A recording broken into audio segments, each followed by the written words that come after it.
on tonight's game. And Roch, the Orioles have a doubleheader tomorrow at the ballpark against the Rays. Who will be on the mound for Brandon Hyde?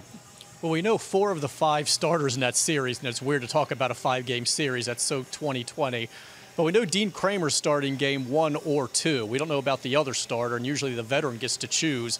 I'm not sure how that works when it's Dean Kramer and we don't know the other guy. But he's pitching one of them, and then it's going to be Alex Cobb on Friday, Jorge Lopez on Saturday, and John Means on Sunday to actually close out the last homestand of the season. But as far as that other starter on Thursday, it could be somebody from the bullpen here. It could be somebody from the bullpen at Bowie, the alternate campsite. It could be a starter from Bowie right now. We really don't know. I just don't think there's many options here in the bullpen as there normally are because Asher Wojciechowski and Tom Eshelman both pitched yesterday, so you don't really have many long relief options as a spot starter. Cesar Valdez certainly could give you 3 or 4 innings. I know they prefer him in a relief role. He's really valued for his versatility. It's like the Swiss Army knife of relievers, but I think he's in the discussion, certainly. Carson Fulmer used to be a starter, but he isn't really stretched out, so he'd be more of an opener if you sent him out there. But we'll toss his name in there.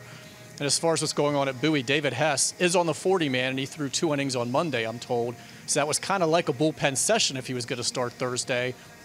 And then also you have to look at, could it be a Bruce Zimmerman? Because Brandon Hyde did suggest that somebody else could make their Major League debut here during these last 2 weeks. Of course, that was a separate topic he was asked about, but he said it's a possibility. So that immediately starts to, hey, what about Zimmerman, the Baltimore native? And again, not on the 40-man, but they do have an opening. So I guess we'll just throw him in there as well as a possibility. We may find out after the game tonight. Sometimes Brandon likes to make us wait until they make the announcement tomorrow, but they do need a starter, and it's not as obvious as it normally is when you look in this bullpen because they just don't have that many guys available who could provide length. Yeah, that will be interesting tomorrow, who they go with in one of those 2 games. You know the one, as you mentioned.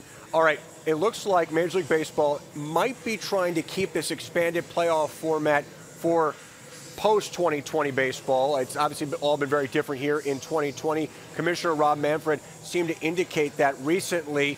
Would that 16-team playoff field impact the Orioles' rebuilding plans at all moving forward, Roch? I think the short answer is no, and the long answer is definitely no. I mean, I'm just going by what we saw this summer when it's a 60-game season, and they expanded the playoffs, and yet this team was still a seller at the deadline. I mean, Richard Blyer's gone, and Michael Givens, and Tommy Malone, and Miguel Castro. They weren't dangling prospects and trading them for a rental to try and make a run at the postseason, even though they were in contention. And I don't think that changes. I think the playoffs are looked at as a perk here, and certainly everybody in the organization wants this team to be able to make the playoffs. It'd be a nice reward for what everybody's been going through here. But you don't tear up the blueprint and start over again just because all of a sudden it's expanded field. It's still about acquiring the young talent, infusing it, the pipeline, the drafting and the developing, and it's a process, and it's a lengthy one. They're starting with the teardown and now the rebuild. And I just don't think any rule changes or any tweaks or anything else to what they're doing in Major League Baseball suddenly makes Mike Elias go to ownership and say, hey, everything I told you about during my interview when I got this job, well, forget all that because we have a chance to make the playoffs next year. You just don't do that. If it works out, that's fantastic. And maybe it does because this is a more talented team now. We see that. But they're going to keep filtering the young guys like they've been doing this year. They want to be able to do some more of that next year, whatever the standings are. Nothing changes. MASN's Roch Kubatko. Roch, thank you so much. We appreciate it. Thank you.